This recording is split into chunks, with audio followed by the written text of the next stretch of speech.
Welcome to the Pimp My Setup highlights for episode number 153. The first setup was submitted by Usman. It's really nice the way that he's got everything set up. I thought little things like the controllers could go elsewhere away because it is on the mouse pad and you want that breathable room. But those are just a few of the things that you know, you just gotta move just for the sake of it. There isn't a real theme to it. It's just, to me, it's a nice laid out desk. It's a nice setup. Everyone's saying center the poster.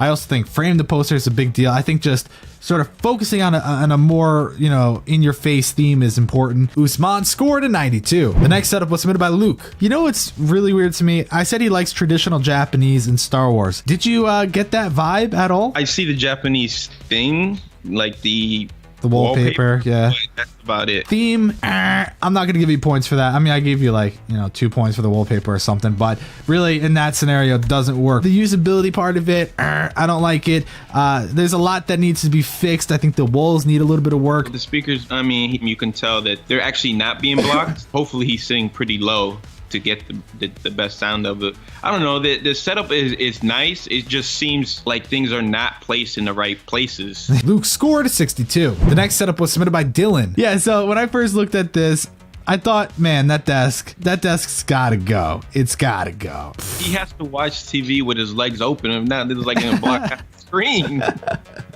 I don't see the usability in that. I think that chair, everything just looks uncomfortable. It's just another kind of room that it's kind of a mess. And something I always say, clean it out, start fresh, and don't put anything in there that you're not actually gonna need. Dylan scored a 68. The next setup was submitted by Alex. The thing is, he's not like, you know, using a PC. He's mainly focused on his console because that's the main display right there. And I guess when he's not using that, he goes right on over to dual screen laptop and the screen itself. Take all those boxes out. I mean, I don't know why you put them in the shed somewhere. That way you might have an area to actually put your PC.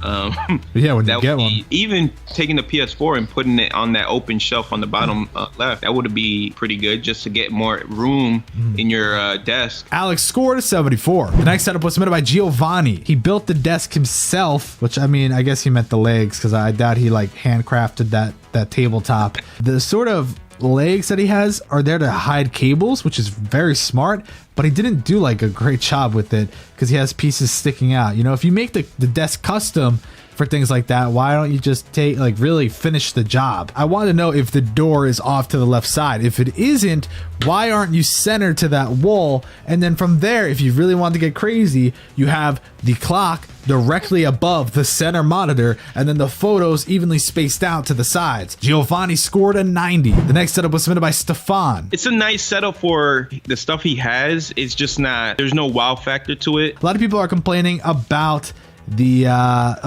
monitors, and I could see that one on the right side looks a lot nicer, a lot better. The bezels aren't as fat as your mom's, so I think you center that monitor front and center. You take that secondary monitor, put it off to the right side, add an angle, and you're all set and ready to go. Stefan scored a 69. The final setup was submitted by Faye. So she wants to know, how can she strengthen the Lindman without getting a third leg, because she thinks the third leg is ugly. So there's really no way to do it unless you brace it to the wall.